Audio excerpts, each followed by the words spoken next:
Sebelum kita masuk ke ceritanya, teman-teman tekan dulu tombol like video ini dan jangan lupa tekan juga tombol subscribe channel ini dan nyalakan juga lonceng notifikasinya agar tidak ketinggalan cerita-cerita baru dari channel ini.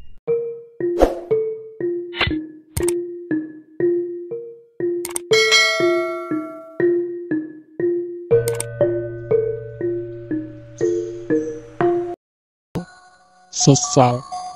Andai waktu bisa kuulang.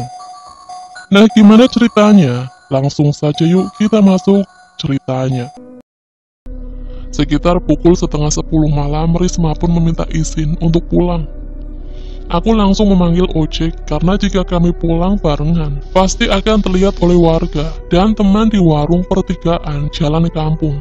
Jika Risma bersamaku, bisa-bisa rencanaku gagal total. Setelah Risma diantarkan ojek, tak lama aku pun pulang dengan menggunakan ojek lainnya. Singkatnya, aku pun sudah sampai di rumah. Tapi saat itu ibuku rupanya sedang tertidur. Maka aku pun langsung bersih-bersih dan bergegas untuk tidur. Karena aku tidak sabar. Jika Risma berhasil aku tumbalkan, maka aku akan mendapatkan lebih banyak lagi uang dari makhluk tersebut. Esok paginya, aku dikejutkan oleh ibu yang membangunkanku seperti ada hal yang sangat penting. "Dan, bangun Dan! Wildan, bangun nak!" Ucap ibuku seraya menggoyang-goyangkan tubuhku dengan sangat kencang. "Aduh Bu, ada apaan sih? Wildan kan masih ngantuk Bu," jawabku sedikit kesal.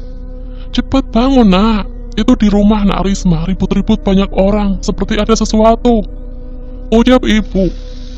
"Emang ada apaan sih Bu? Biarin aja lah, aku masih ngantuk." Karena memang saat itu aku benar-benar masih ngantuk, maka aku tidak mempedulikan ibuku. "Ya sudah, jika kamu tidak mau lihat, biar ibu aja yang kesana."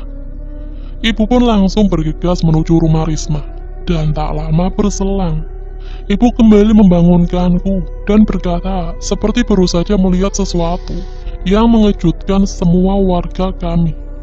Karena penasaran dengan berpura-pura tidak tahu, aku pun bangun dan langsung menuju rumah Risma. Alangkah terkejutnya aku ketika kulihat sekujur tubuh Risma keriput dan kurus kering, seperti sudah tidak ada lagi darah yang tersisa di dalam tubuhnya. Tampak posisi Risma saat itu tubuh keriput dan matanya yang melotot seperti habis melihat sesuatu yang sangat mengerikan. Dalam hati aku bergumam, berarti aku telah berhasil mempersembahkan tumbal. Aku langsung pulang, sesampainya di rumah aku langsung mengecek kamarku. Karena aku yakin pasti akan ada setumpuk uang yang sangat banyak. Dan benar saja, di atas ranjang saat kubuka selimut, tampak setumpuk uang gepokan tersaji di depan mataku. Setelah kumasukkan semua dan kukunci lemari baju, aku pun bergegas kembali untuk melihat Risma, sekedar memastikan apa ada warga yang melihatku bersamanya tadi malam. Dan untung saja tidak ada satupun yang melihat dan curiga terhadapku. Tak lama berselang, orang tua Risma pun tiba dari kota. Nampak ibu dan ayahnya sangat histeris melihat apa yang dia alami. Risma begitu sangat tragis. Aku hanya bergumam di dalam hati. "Kamu rasakan akibat dari perbuatanmu yang telah melecehkan dan menghina aku dan ibuku." Hari itu, rumah Risma seketika menjadi ramai. Bahkan terlihat beberapa wartawan dan televisi swasta meliput berita kematian Risma, yang menurut mereka sangat misterius. Sementara aku hanya memperhatikan dari kejauhan, dan entah apa yang membuatku bahagia. Saat itu, sedikit pun aku tidak merasa menyesal. Bahkan aku malah semakin yakin jika aku bisa terus mempersembahkan tumbal, maka aku akan semakin kaya raya, pikirku saat itu. Singkatnya, sore hari jenazah Risma pun dikebumikan. Tapi ada satu hal yang membuatku heran. tentang barang-barang yang telah aku belikan untuk Risma, seperti HP, baju, dan yang lainnya. Ternyata tidak ada, dan pihak keluarga Risma pun tidak pernah membicarakan hal tersebut. Baguslah. Dengan begitu, aku tidak perlu merasa khawatir. Karena jika polisi sekalipun menyelidiki, tidak akan ada bukti atau apapun. Gumamku. Malam pun tiba. Aku sedikit kengerian dan keresahan yang aku rasakan. Saat itu dimana aku takut jika arwah Risma akan menghantuiku. Ataupun nuntut balas. Malam itu aku tidak berani berdiam diri sendirian. Aku pasti menyuruh ibuku untuk menemaniku di ruang TV. Dengan alasan akan meminta pendapat ibuku, karena aku akan pergi ke kota untuk bekerja sebagai makelar tanah di sana. Bu, besok aku minta izin untuk pergi ke kota ya, soalnya aku ada pekerjaan di sana, ucapku. Emang kerjaan apa, Nak? Dengan siapa kamu di sana nanti? Tanya ibuku. Dengan temanku yang di kampung sebelah, Bu, yang tempo hari memberi bonus komisi penjualan tanah itu loh. Oh ya sudah, kamu hati-hati di sana ya, Nak. Rencana mau berapa hari di kota? Paling sekitar 1 atau 2 minggu, Bu. Ya mudah-mudahan cepat sih, kalau tanahnya terjual cepat, berarti aku juga bisa pulang cepat. Tapi kalau belum ada yang nawar, ya paling aku agak lama di sana. Ucapku menjelaskan kepada ibu. Lama aku dan ibu mengobrol di ruang TV, sampai kira-kira pukul 11 malam. Ibu pun pamit untuk tidur duluan. Sementara aku pun langsung masuk ke kamar karena takut. Sialnya, malam itu kembali, aku tidak bisa tidur. Dan kira-kira sekitar pukul 1, dari luar jendela kamar, tiba-tiba aku mendengar suara seperti wanita sedang menangis. Setelah kufokuskan, ternyata itu suara Risma. Seketika, jantungku berdegup kencang. Keringat dingin mengucur dari tubuhku saat ku dengar dari arah luar jendela kamar. Sosok Risma memanggil-manggil namaku. Dan, kenapa kamu tega, Dan? Aku salah apa? Ucap sosok Risma. Saat itu aku hanya bisa diam 1000 bahasa dan mencoba menutup kedua telinga dan wajahku oleh bantal. Namun usahaku sia-sia. Suara dari sosok Risma sekarang malah semakin kencang terdengar. Seperti dia ada di sebelahku. Terasa hawa dingin. Seketika bulu kuduku berdiri. Apa sosok itu ada di sebelahku sekarang? Gumamku dalam hati. Dan, kenapa kamu tega? Apa salahku? Kembali sosok itu berbicara lirik. Aku mencoba memberanikan diri, mengintip dari celah bantal yang menutupi mukaku. Dan benar saja, di ujung kasur tampak sosok Risma sedang duduk, membelakangiku. Karena aku mulai kesal, maka aku beranikan untuk menegurnya. Pergi kamu, atau akan kubuat kamu semakin menderita, ucapku. Setelah aku selesai berbicara, tiba-tiba sosok Risma membalikan badannya. Tampak wajah kering keriput dan mengerikan, menyeringai kepadaku. Perlahan sosok Risma mendekatiku. Aku pun mencoba menjauh. Ketika dia mulai mendekat, tiba-tiba muncul sosok wanita berbadan ular yang langsung menyeret Risma menjauhiku. Jangan sekali-kali kamu mengganggu pengikutku, wanita sial, ucap sosok wanita ular tersebut. Seketika sosok Risma pun menghilang, entah kemana. Aku pun langsung bertanya kepada sosok wanita ular tersebut. Apakah setiap aku mempersembahkan tumbal kepadamu akan dihantui oleh korbannya? Kalau kejadiannya seperti ini, aku tidak akan tahan. Apa ada yang bisa menghalau mereka hingga mereka tidak akan mendatangiku? Tanyaku. Dasar manusia lemah. Diganggu seperti itu saja sudah takut. Ucap sosok ular tersebut sambil mengeluarkan sesuatu. seperti batu cincin dari dalam mulutnya. Ini, pakailah, maka kamu tidak akan lagi diganggu atau didatangi oleh mereka, para korban kumbal nanti. Aku langsung mengambil cincin tersebut dan memakainya. Setelah aku pakai, tiba-tiba sosok wanita ular itu berubah menjadi seperti wanita seutuhnya dan nampak sangat cantik. Wahai manusia, layani aku dan puaskan aku malam ini, agar kamu bisa mendapatkan harta yang sangat banyak, ungkapnya. Aku pun langsung menuruti kemauannya, dan malam itu pun kembali aku melakukan hubungan badan layaknya suami istri. Sampai aku tertidur dan tak sadarkan diri, sampai esok pagi. Esok paginya aku berpamitan kepada ibu untuk pergi ke kota. Seperti biasa, ibu memberikan wejangan dan mengingatkan jaga sikap jika kita akan kerja bersama orang lain. Aku pun mengiyakan dan bergegas pergi pagi itu. Tak lupa, aku mengunjungi rumah Irma untuk sekedar berpamitan dan meminta nomor HP-nya. Setelah meminta bantuan ke anak buah Pak Hardi, aku pun bisa bertemu Irma dan mengutarakan maksud kepergianku ke kota untuk bekerja. Dengan berat hati, Irma pun mendoakanku dan akan setia menungguku pulang nanti. Singkatnya, aku pun berangkat menuju rumah temanku, bermaksud untuk membeli sepeda motornya, yang dia tawarkan tempo hari kepadaku. "Wan, mana motormu yang tempo hari kamu tawarkan?" ucapku. "Gila, pagi-pagi gini, emang mau kemana sih? Rapi amat, bawa tas gede lagi," tanya Ridwan. "Mau hijrah ke kota aku, Wan, bosan di kampung terus, gak ada kemajuan." "Wah, ajak-ajak dong, sama nih, aku juga bosan tinggal di kampung." "Iya, gampang nanti, kalau aku sudah berhasil di kota, aku pasti bawa kamu ke sana, santai aja." "Janji lo ya, awas nanti, kalau udah sukses malah lupa sama aku."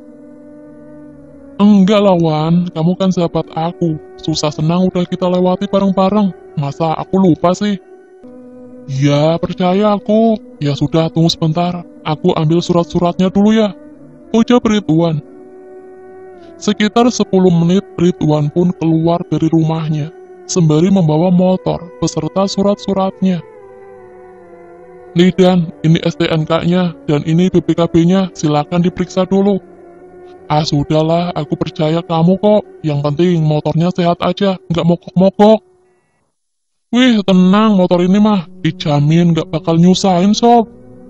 Tawa kami pecah pagi itu. Aku pun langsung mengeluarkan 3 gepok uang senilai 30 jutaan untuk membayar motor sport sahabatku tersebut. Setelah serah terima, aku pun langsung pamit untuk langsung berangkat menuju kota.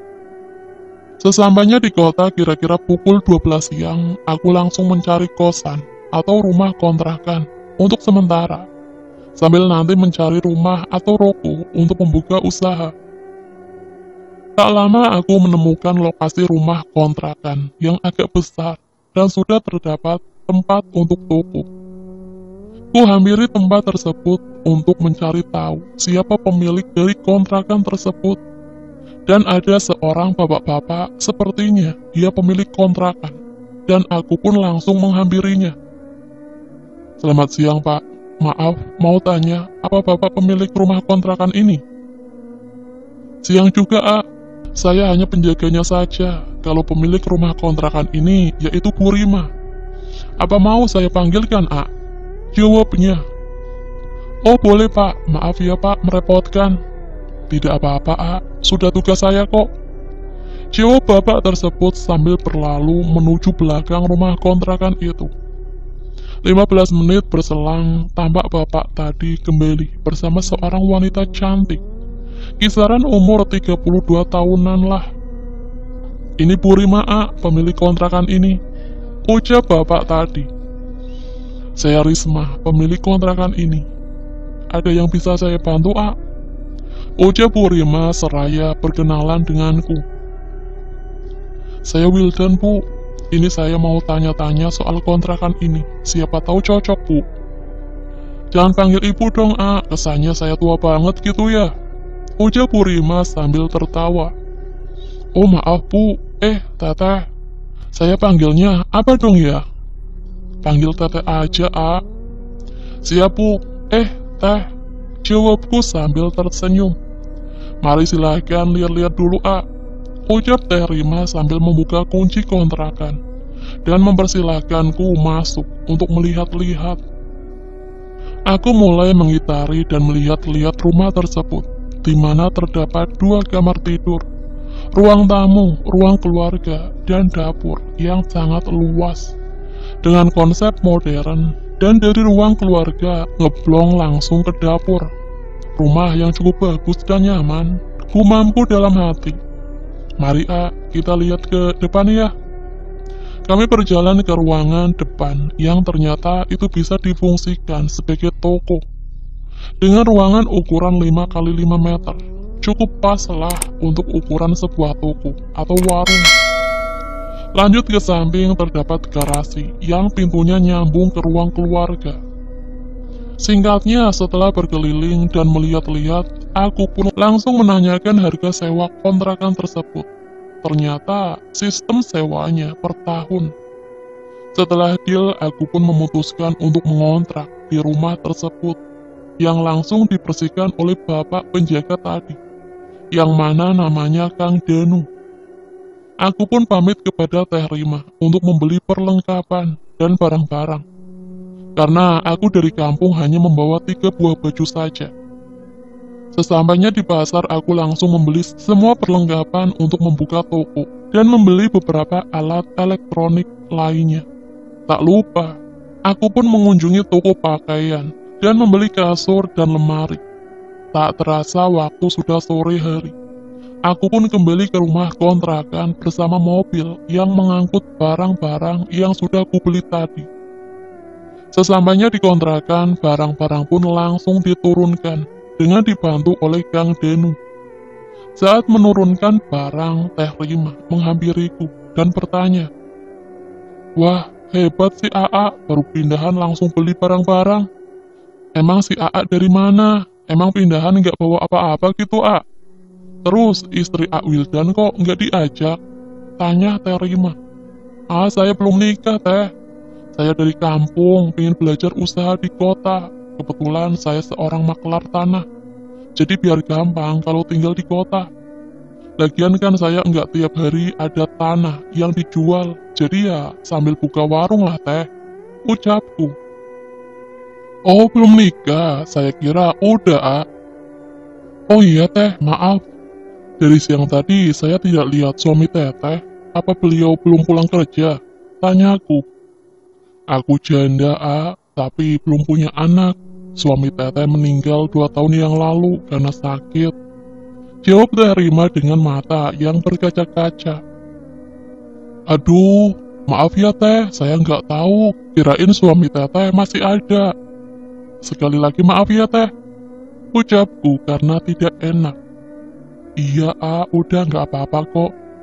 Nggak usah minta maaf, lagian wajar kalau si A-nya bertanya. Iya Teh, jadi nggak enak saya Teh." Di tengah-tengah percakapan, salah satu supir pengantar barang pun menghampiri kami dan memberitahu jika semuanya sudah selesai diturunkan. Setelah memberi uang tips dan berterima kasih, aku pun masuk ke dalam rumah untuk mengecek ulang dan membereskan barang-barang tersebut, dibantu oleh Kang Danu dan Teh Rima. Satu persatu barang mulai kami tata, dari mulai barang elektronik sampai perlengkapan toko. Saat aku membereskan barang-barang di toko, tak sengaja, aku dan Teh Rina saling pandang. Jika diperhatikan, ternyata cantik juga, gumamku. Terlihat Teh Rima tersenyum malu dan langsung pura-pura membereskan barang yang lain.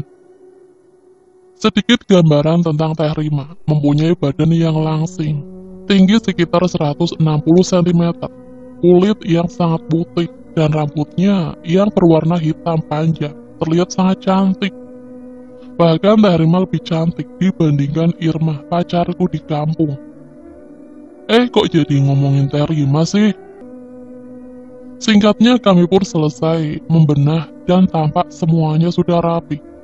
Mungkin aku akan mulai membuka toko ini besok hari.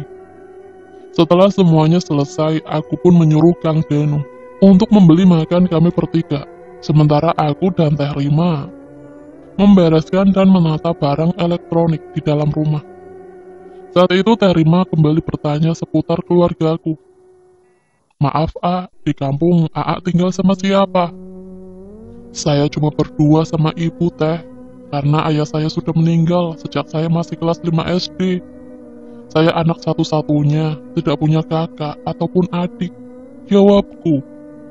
Oh cuma berdua sama ibu, tapi kenapa ibunya si AA enggak sekalian diajak tinggal di sini aja? Enggak Teh, soalnya di kampung ibu juga membuka toko sembako, jadi enggak mungkin kalau ikut pindah ke sini sama saya. Apa enggak kasihan ibunya ditinggal sendirian? Gak apa-apa Teh, lagian ada saudara saya kok, nanti di sana nemenin ibu. Oh syukur deh kalau ada saudara AA nemenin. Masalahnya kasihan kalau harus sendirian. Ucap Teh Rima yang ternyata cukup perhatian juga sama ibu. Tak lama Kang Danu pun datang dengan membawa pesanan kami, dan kami pun makan bersama malam itu. Sekitar pukul 9, Teh Rima dan Kang Danu pun pamit untuk pulang ke rumahnya masing-masing. Sementara aku langsung bergegas untuk mandi. Saat sedang di WC, aku dikejutkan oleh kehadiran wanita berbadan ular yang biasa ada di rumahku. Tolong, sediakan ruangan khusus untuk kamu bersemedi dan melakukan ritual denganku, dan usahakan tempat tersebut jangan sampai terjamah oleh manusia lain. Baik Nyi, besok akan aku buatkan ruangan khusus tersebut. Jawabku dan seketika makhluk itu langsung menghilang, dan ku teruskan mandi. Malam itu aku langsung tidur cepat, karena badan terasa sangat capek sekali, dan malam itu pun tidak terjadi hal-hal aneh. Esok paginya aku mulai untuk membuka toko sembako di kontrakan itu. Karena menurut Teh Rima, kontrakan itu tadinya juga toko sembako, tapi karena pemilik sebelumnya mempunyai hutang ke pihak bank, akhirnya bangkrut dan menjual rumah ini kepada Teh Rima. Padahal menurut Teh Rima, toko sembakonya dulu ramai sekali karena letaknya strategis dan tidak ada saingan. Hari pertama toko dibuka memang ternyata benar apa yang dikatakan oleh Teh Rima. Para tetangga pun merasa senang dengan aku membuka toko sembako ini. Karena menurut mereka, jika harus ke pasar, jaraknya agak jauh. Lagian ribet juga. Seketika di hari itu, tokoku ramai oleh pembeli, dan sekalian aku berkenalan kepada ibu-ibu yang berada di wilayah tempat tersebut. Tak lupa aku menyuruh Kang Danu meminta tolong untuk dibuatkan satu ruangan di dekat kamar kedua yang berada di samping dapur. Saat itu, aku beralasan, ruangan tersebut akan kugunakan untuk dijadikan musola. Saat itu Kang Danu menyarankan untuk disekat saja menggunakan papan triplek. Setelah dikira-kira dan apa saja yang harus dibeli, Kang Danu pun langsung berangkat menuju toko material untuk memesan barang apa saja yang dibutuhkan. Hari itu aku baru ingat kalau aku belum mengabari ibuku dan Irma jika aku sudah sampai di kota dan sudah mendapatkan rumah kontrakan. Aku langsung menghubungi ibu saat itu juga. Halo Bu, maaf baru bisa ngabarin ibu. Kemarin Wildan sampai jam 12 siang dan langsung nyari rumah kontrakan. Sekarang rumahnya udah dapet Bu. Ibu sama siapa sekarang di rumah? Alhamdulillah nak, ibu dari kemarin khawatir nggak ada kabar dari kamu. Tadinya ibu mau telepon, tapi takut kamunya lagi sibuk. Jadi ibu tunggu aja. Alhamdulillah kalau sekarang kamu sudah ngontrak. Jaga diri baik-baik ya nak, jangan lupa sholat ya. Jangan sampai ketinggalan. Kamu jangan khawatir, ada Lisna, ponakan kamu yang nemenin ibu di sini. Ucap ibu. Siap Bu, Wildan pasti ingat kata-kata ibu. Ibu juga jaga diri baik-baik ya. Dijaga kesehatannya, doakan Wildan supaya sukses di sini ya Bu. Oh iya, nanti Wildan belikan motor buat Lisna, biar bisa nganter ibu kalau mau ke pasar, atau kemana aja. Jawabku saat itu, padahal dalam hati berkata, maaf bu, sudah jauh dari agama. Sesudah mengabari ibu, aku pun langsung mencoba menelpon Irma pacarku. Tapi setelah beberapa kali dicoba, nomornya tidak aktif. Kemana kamu Ir, kok nomor kamu nggak aktif sih? Gumamku. Aku kembali menghubungi ibu dan meminta ibu untuk memberikan teleponnya kepada keponakanku Lisna. Setelah tersambung dengan Lisna, aku pun langsung meminta bantuannya untuk mencari tahu tentang Irma. Dan kalau bisa, jika bertemu dengan anak buah Pak Hardi, ayah Irma, untuk meminta nomor telepon mereka. Dan Lisna pun mengiyakan jika sudah ada kabar dari Irma, Lisna akan langsung mengabarinya kepadaku. Ada sedikit rasa khawatir dan yang pasti aku sangat bertanya-tanya kenapa nomor Irma tidak bisa kuhubungi. Lamunanku dikejutkan oleh Teh Rima yang sepertinya sudah dari tadi berada di sampingku. Si Teteh, ngagetin aja. Lagian dari tadi dipanggil-panggil gak nyaut, malah bengong. Emang lagi ngelamunin apa sih, Kayaknya serius amat. Ayo, jangan-jangan lagi mikirin pacarnya ya di kampung. Cie-cie. Ujar Teh Rima sambil mengolok-ngolok. Si Teteh bisa aja. Enggak kok Teh, barusan aku baru selesai nelpon ibu di kampung. Cuma kangen aja. Masa sih telepon ibunya tapi sampai ngelamun kayak gitu? Udah jangan bohong, kalau emang cuma telepon ibu, nggak bakalan sampai gitu. Teteh merhatiin loh dari tadi, buktinya dipanggil-panggil nggak nyaut. Kembali Teh Rima mengolokku. Iya Teh, barusan aku lagi ngelamunin Teh Risma. Jawabku balik menggoda. Waduh, kok malah ngelamunin Teteh sih? Ayo, ngelamunin yang bagus-bagus atau ngelamunin yang jelek? Maunya dilamunin yang apa? Ayo. Idi si AA bisa aja. Udah bahaya nih lama-lama diem di sini. Nih aku beli sabun sama sampo Jadi berapa semuanya? Ada asal si Teteh. Kan tadi Teteh tanya lagi ngelamun apaan. Aku jawab malah kayak gitu. Semuanya jadi 5.000 aja Teh. Teh Rima pun berlalu menuju rumahnya. Sementara aku kembali memikirkan tentang Irma. Aku terus berusaha menghubunginya kembali, tapi tetap saja hasilnya nihil. Sudahlah, capek aku, nanti juga dia ngabarin sendiri. Gumamku dalam hati. Tak lama Kang Danu datang bersama mobil material, bersama bahan-bahan untuk membuat ruangan khusus. Ini totalnya segini, nanti langsung dibayar aja ke supirnya. Setelah barang turun semua ya. Siap Kang, makasih ya. Silahkan langsung diturunin aja barang-barangnya. Ucapku sembari ku hampiri sopir tersebut dan membayar semua peserta uang tipsnya.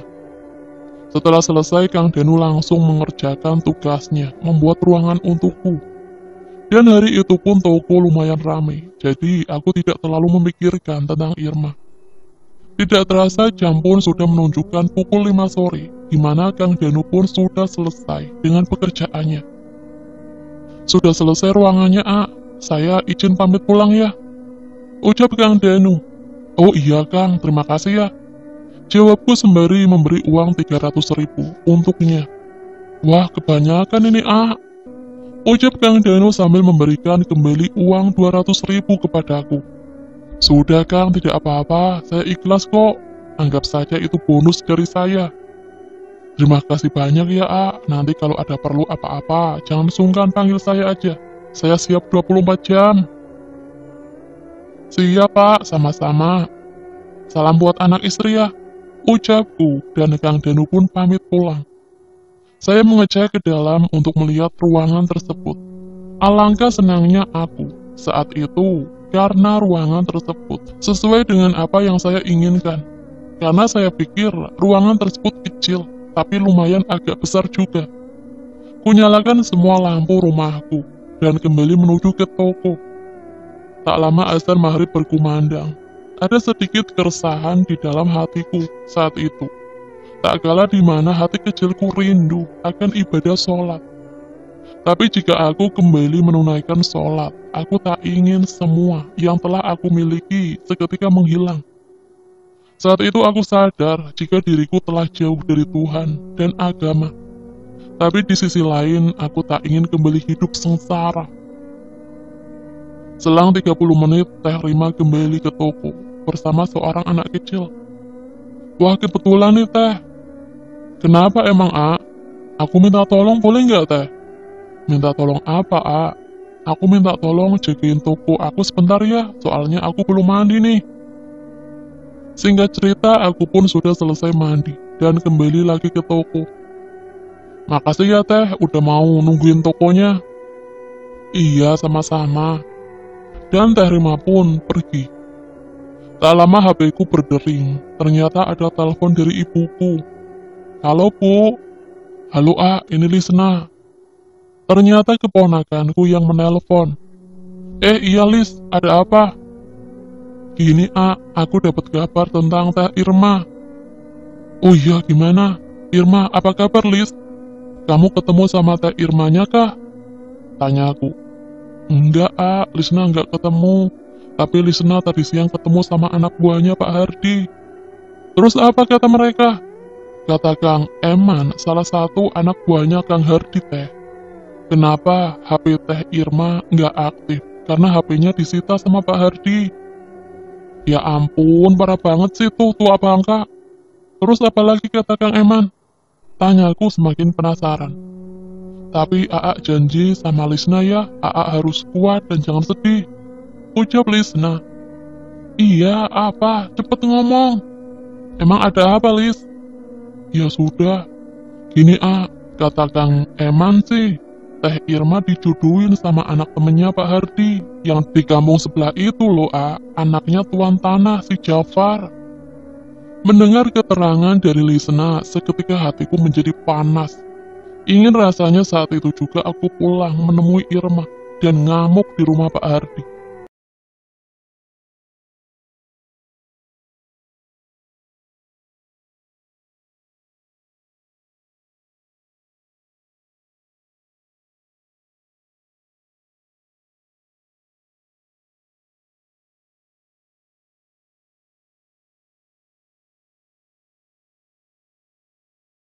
Tapi saat ini sudah pukul 8 malam. Jika aku paksakan pulang, pasti aku sampai di kampung sekitar pukul 12 malam. Jadi sia-sia. Halo, halo. Panggil Lisna di ujung telepon. Iya, Lis. Maaf. Nggak kenapa-napa kan? Setelah mendengar kabar tersebut, aku sangat kacau. Karena Irma tidak memenuhi janjiku yang akan setia menungguku. Awas kau Hardi, aku akan membuat keluargamu hancur sehancur-hancurnya. Gumamku dalam hati. Tak lama Teh Rima pun datang membawa makanan.